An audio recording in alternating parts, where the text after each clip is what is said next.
students. Those things don't define you. You define yourself. You define yourself. And you can do. I don't care where you're from. I don't care if there's money in your pocket or none. I don't care if you're homeless.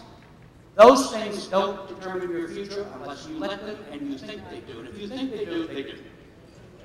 You can do anything you set your mind to achieving. And for many of these children, the schools are their best hope for a bright and promising future.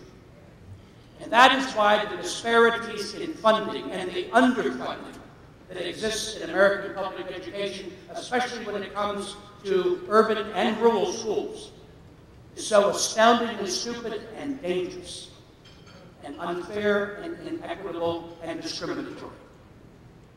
You think the civil rights movement is over? We haven't achieved one of the most basic things that was at the heart of Dr. King's cause. And he died way too soon. Perhaps we would have made further advancement on this issue. But we haven't. And that issue for which he marched and died then remains to me and to many of us the central issue of civil rights in 2009 and beyond. Children from economically disadvantaged circumstances, many times, they can learn, but they many times require greater levels of attention, maybe greater levels of support, social and emotional support, and sometimes require early and continuous intervention to keep them on the right course. Sometimes they need added instruction and tutoring and mentoring. We know these things work. We also know it costs money. And as a nation and as a society and as a commonwealth, we have yet to say that, yeah, we know that costs money and this needs to be done, and we're going to fund it. We have yet to say that. Disparities in funding and underfunding have created two education systems, urban and rural, and suburban. And considering that the majority of the American workforce in 20 years or less from now will be comprised of those who are considered today's minorities, we better get real committed as a country to assuring America's economic and social strength by reforming, improving, and properly funding the schools in need. I can tell you that Harrisburg is deeply engaged in this effort. The Early Childhood Program for 3- and 4-year-olds, the alternate education academies for special needs students, the after-school program where tutoring and other instruction occurs. It's basically an extension of the school day. The Math and Science Academy, you just met one of the students on the stage, the SciTech High School, the Career and Technology Academy, which used to be the VOTech School, professional development for teachers and administrators, overdue renovation of school facilities, creation of in-school health and dental clinics, and the list goes on and on. These are just some of the initiatives undertaken here in Pennsylvania's capital city. The number of students graduating has risen 118%.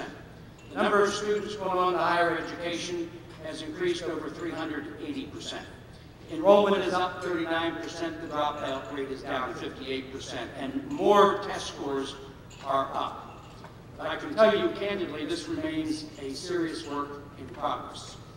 Further curriculum upgrades shall occur, expanded accountability measures implemented, further research-based best practices and will be instilled in other progress must occur. But the school district can't do it alone.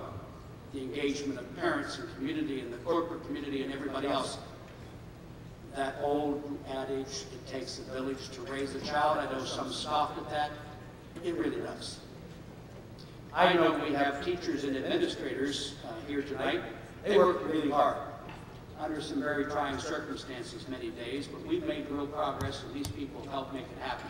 Let every administrator and teacher from the Harrisburg School District rise and be recognized.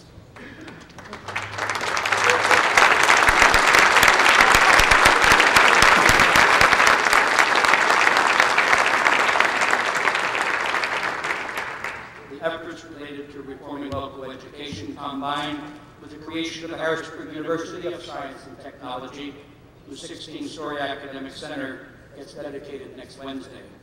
All these efforts combined with taking Harrisburg from having been the second most distressed city in America to being a resurgent city, where nearly $5 billion in economic development has since occurred, and where the number of businesses on the tax rolls has increased from 1,908 to over 8,500.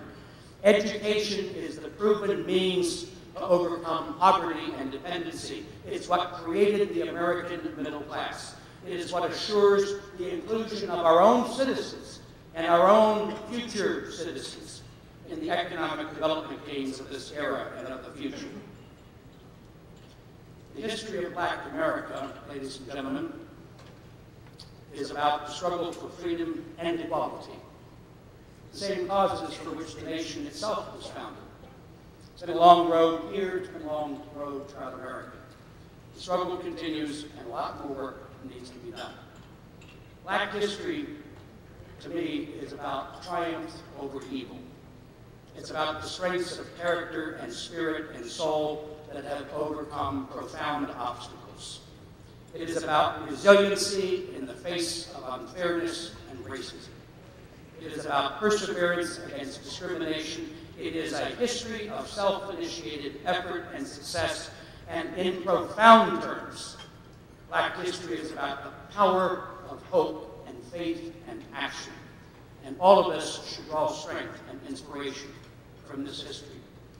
And those who are not African American should also take pride in Black history.